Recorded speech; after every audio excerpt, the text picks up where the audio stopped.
In front of me is DOOGEE Tab E3 Pro, and today I would like to show you how you can check all specifications of this tablet.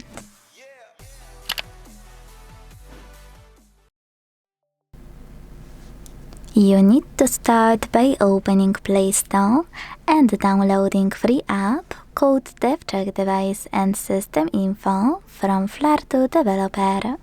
Not sponsored, by the way. When your app is ready, launch it.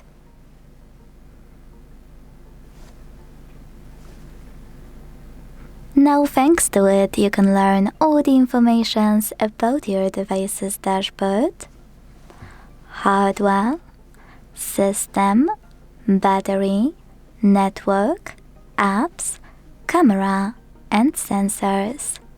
Quick tip: when you go into dashboard, click on all of those options here, not only to read all the information, but also because when you click settings at the bottom right corner of each pop-up, you will get transferred to this section in your settings instantly.